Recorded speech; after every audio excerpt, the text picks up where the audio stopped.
bukan dari para mass media, wartawan, nanti hanya dari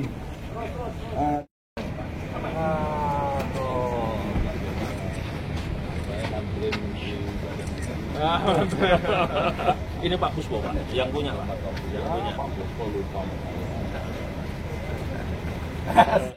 Selamat datang juga kami ucapkan kepada Kepala Badan Perencanaan Pembangunan Nasional, Bapak Rahmat Pambudi,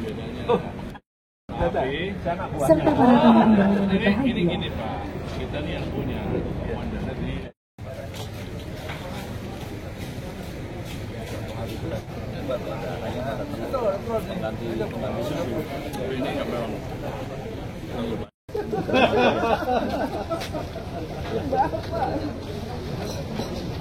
di foto, biasanya kita ibu dibawa sama Pak Asri gitu.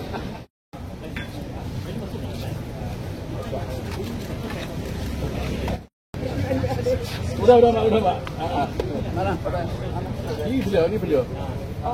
Sebagai mitra ya dari swasta yang saya sebagai memang profesi saya sebagai bidang kuliner ya, dan saya nekuni juga tentang makanan untuk prasmanan, untuk catering ya. Kami sudah berpengalaman di bidang itu. Dengan adanya program pemerintah untuk catering, maka dari situlah kami ingin untuk menyumbangkan diri, untuk menawarkan diri, ini buat contoh untuk rekan-rekan semua ya, karena kami ini betul-betul tidak sembarangan ya. Catering itu harus dibutuhkan pengalaman dan juga tahu semuanya ya.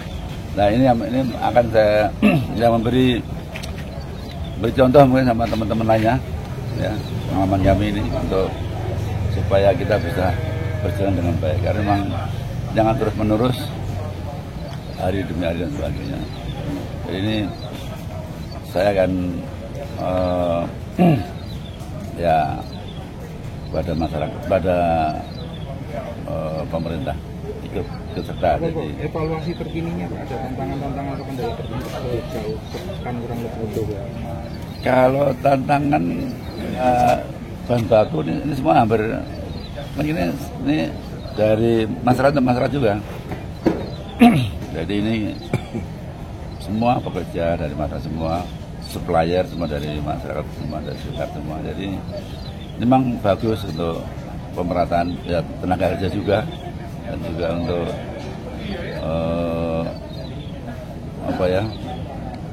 perekonomian itu bagus ya.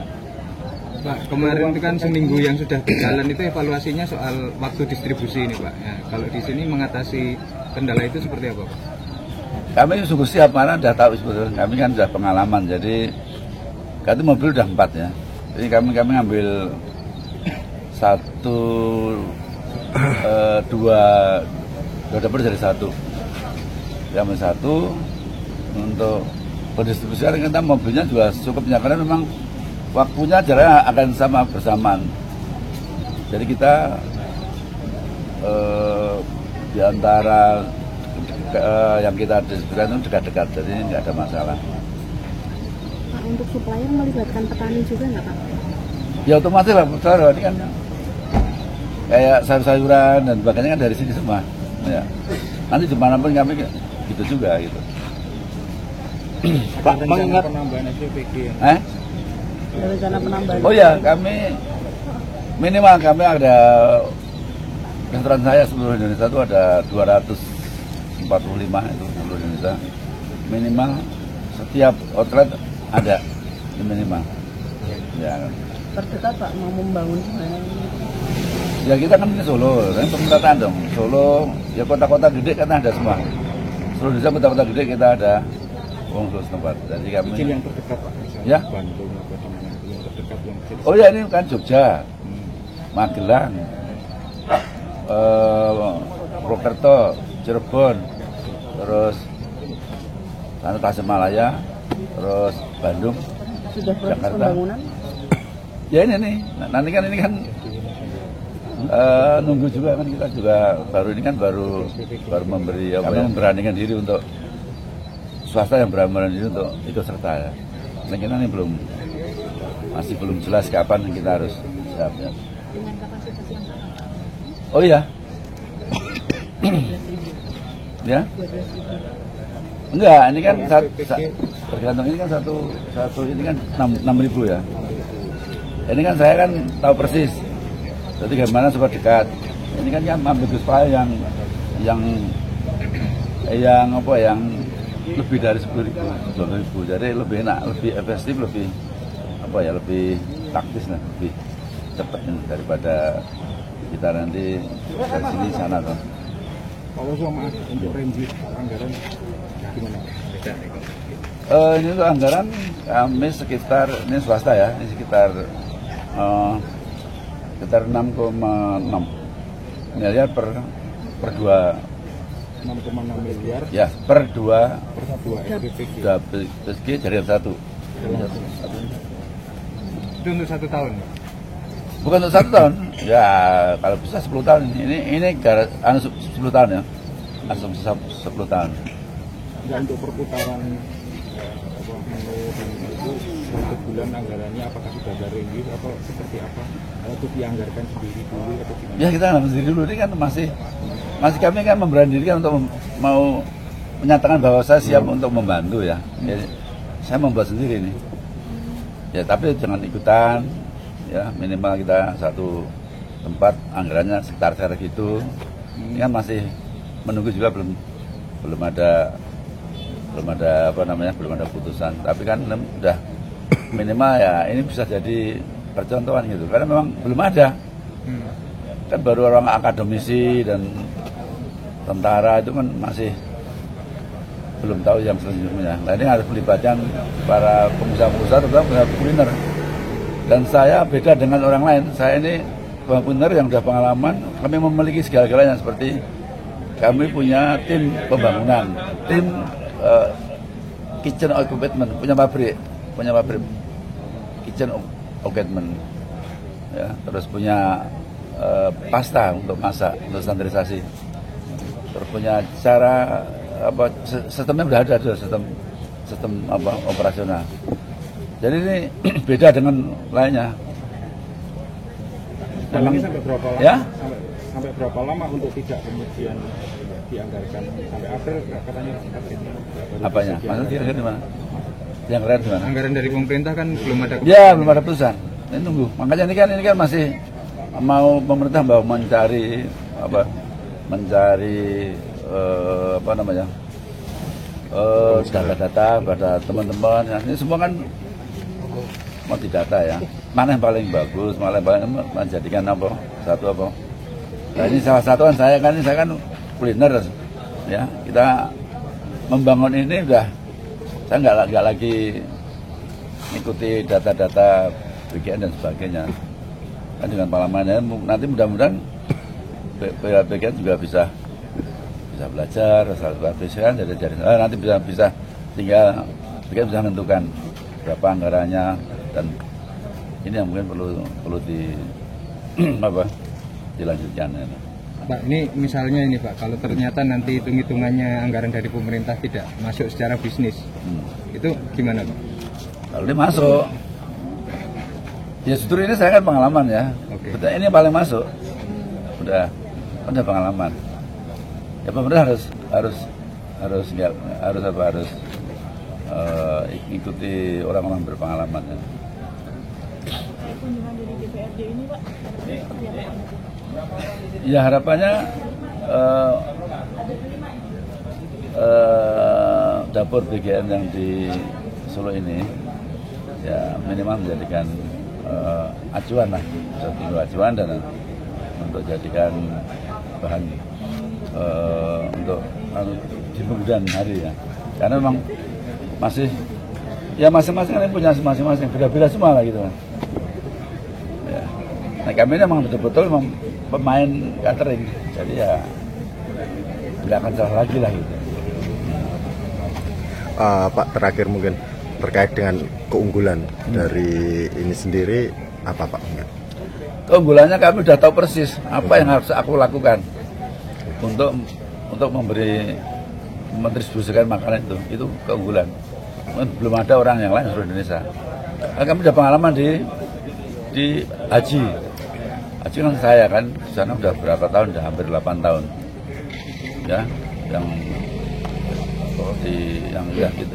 Pengalaman udah jelas itu. Ya seperti kayak gini. Jadi saya lebih awal paling kan bisa benar-benar prosedur untuk catering itu udah pas lah gitu. Oh, pakai ini. Kita foto. Udah cukup lah. Belum mau syarat tadi. Syarat. Pertama-tama syarat higienis.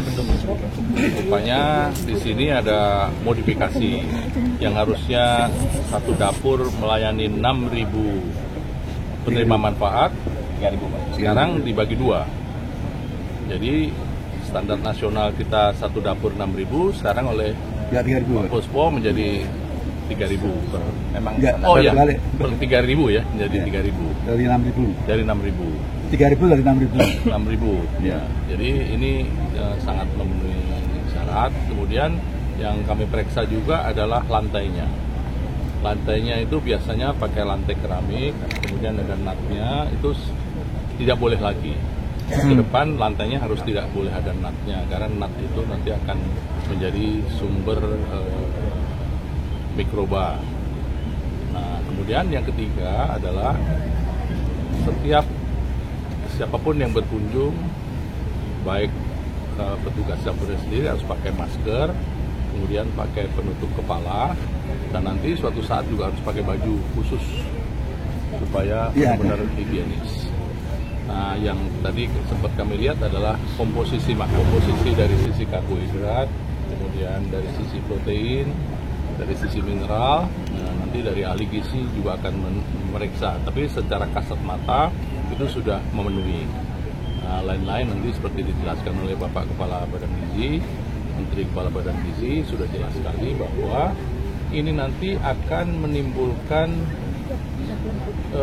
diversifikasi pangan karena semua bahan bakunya dari lokal. Pak Puspo tadi sudah menjelaskan sayurnya dari mana, bahkan tempenya dari mana, telurnya dari mana, ini sesuai dari persyaratan lokal.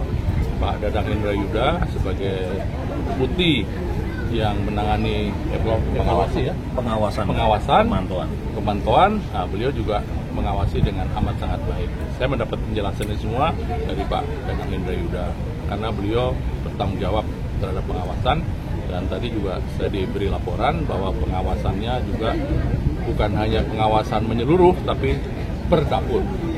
Bentar lagi kami akan meninjau di sekolah dan juga jadi ajak ke Lanut juga sudah saya ikut saja.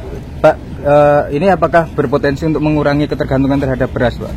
Karena kan kemungkinan karbohidratnya diganti. Begini, kalau soal beras itu nanti kan ada, tadi saya sampaikan ada diversifikasi pangan.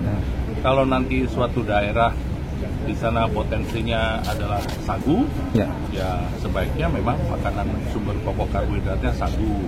Nanti di Indonesia Timur yang tadinya makan jagung, kenapa tidak makan jagung? Toh jagung juga jauh lebih sehat dibandingkan juga sumber karbohidrat yang lain. Nanti juga ada ubi juga. Nah, tinggal nanti kepala gizi setiap tempatnya dapur akan menetapkan kecukupan karbohidratnya. Jadi ini pasti akan mendiversifikasi pangan dan kemungkinan besar akan mengurangi konsumsi nasi. Kemungkinan besar. Soal tenaga kerja dari lokal, Pak. Nah, tadi kan sudah dijelaskan, susu diganti oleh telur. Jadi susu kan juga ada kebutuhan lokal. Nah, kalau nanti di daerahnya memang ada produksi susu sapi atau susu kambing, tentu kan ada menu susu. Nanti Pak Indrayuda akan menyampaikan, pasti di bawah pengawasan beliau. Jadi sudah dijelaskan, yang penting kecukupan gizinya. Dan yang penting lagi, pemanfaatan atau mendayagunakan potensi lokal. Karena ini yang diharapkan oleh Bapak Presiden, bahwa makan bergizi itu memenuhi kebutuhan semua pihak. Mulai dari siswanya, kemudian pemasoknya, kemudian juga ibu-ibu yang memasak, mendistribusikan, dan semua pihak nanti akan terlibat. Ini akan menimbulkan potensi yang luar biasa. Karena itu, Badan Perencanaan Pembangunan Nasional, Menteri Perencanaan Pembangunan Nasional juga terlibat sejak awal, sejak direncanakan, sampai nanti kita juga akan memonitor secara keseluruhan, baik dari sisi mikronya maupun makronya. Nanti dari sisi pembangunan nasional, kami diwajibkan oleh Presiden untuk selalu memantau. Dan kami secara berkala juga, baik diminta atau tidak diminta, kami melaporkan kepada Bapak Presiden. Pak, satu lagi.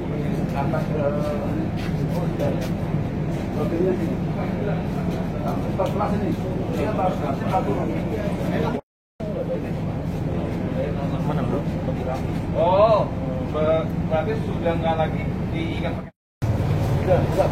Sudah.